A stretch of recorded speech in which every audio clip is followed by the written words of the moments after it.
Hai, bertemu lagi di channel YouTube Prositio Harunisa.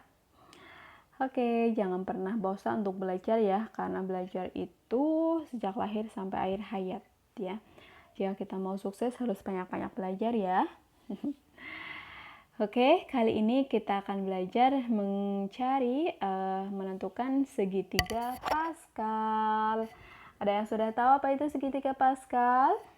Apa itu manfaatnya segitiga Pascal? Nah, mau tahu jawabannya? Simak terus penjelasannya ya.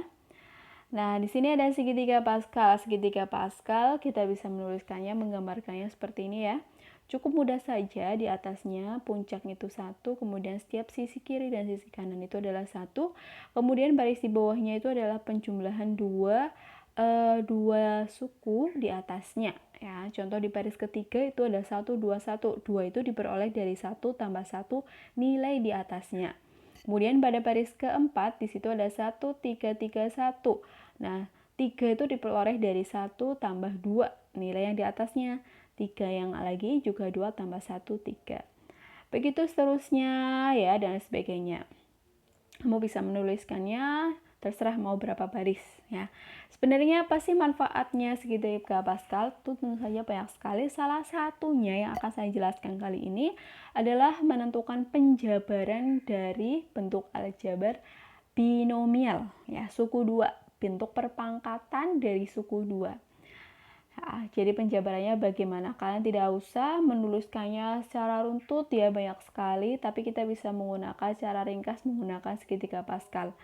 Nah, di sini baris pertama itu ada A plus B pangkat 0. Ya, itu untuk binomial yang berpangkat 0. Kemudian baris kedua A plus B pangkat 1 itu untuk berpangkat 1. Baris ketiga A plus B pangkat 2 dan seterusnya. Ya, tentukan sebagai contohnya di sini tentukan hasil penjabaran dari A plus B pangkat 3. Nah, kalau kita perhatikan A plus B pangkat 3 itu dalam segitiga Pascal pada baris keempat. Nah, baris keempat itu nilainya adalah 1, 3, 3, 1. 1, 3, 3, 1 itu sebagai koefisien dari penjabaran A plus B pangkat 3 ya, dipangkatkan 3. Nah, sehingga koefisiennya itu adalah 1, 3, 3, 1. Kemudian kalau suku-suku, setiap sukunya itu variabelnya bagaimana? Nah, setiap variabelnya jika koefisien yang pertama ya, maksudnya untuk suku yang pertama itu untuk variabel A berpangkat tertinggi ya. Kemudian semakin ke kiri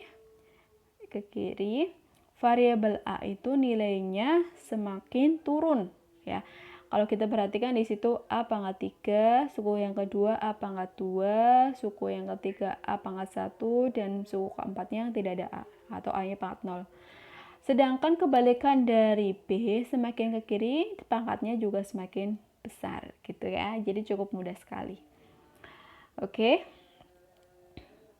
Nah, kemudian apabila ada A plus B pangkat 4. Nah, A plus B pangkat 4 kalau kita lihat segitiga Pascal itu adalah 1, 4, 6, 4, 1 ya.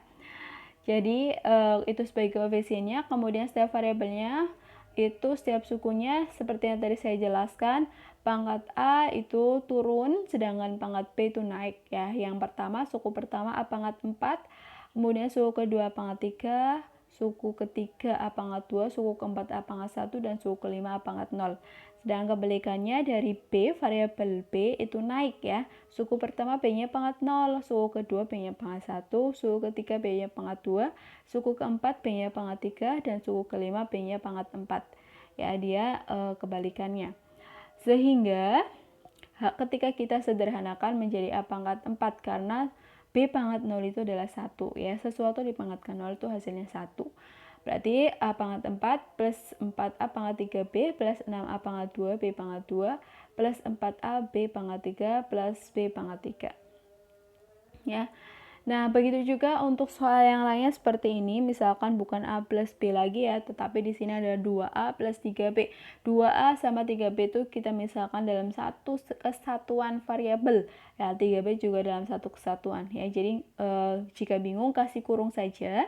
Seperti yang saya contohkan di sini, saya kasih kurung biar untuk memperjelaskannya ya, supaya nggak bingung. Jadi harus dikasih kurung-kurung seperti ini, ya. Oke. Nah, caranya sama di sini. Kalau koefisiennya juga sama 1331, tetap kita tulis. Kemudian pangkatnya untuk yang suku pertama yang 2A, pangkatnya itu turun ya, 3 2 1 0 ya. Sedangkan 3B pangkatnya naik ya, ini 0 1 2 3 ya. Setelah itu kita sederhanakan 3B pangkat 0. Ingat ya, sesuatu di pangkat 0 kan itu adalah sinnya 1. Kemudian kita jabarkan di sini 2A pangkat 2. 2A kali 2A berarti 4A kuadrat, 3B pangkat 1, 3B. Ya, terus ada 3A, 3 kali 2A pangkat 1, 2A. 3B pangkat 2, 3B kali 3B, 9B kuadrat. 2A pangkat 0 itu 1, 3B pangkat 3 itu adalah 27B pangkat 3. Setelah itu kita kalikan semuanya sehingga diperoleh 8A pangkat 3 plus ini 3 kali 4 12, 12 kali 3 36, A pangkat 2B, 3 kali 2 itu adalah berapa? 3 kali 2 adalah 6, 6 kali 9 54, berarti 54A B pangkat 2 plus 27B pangkat 3.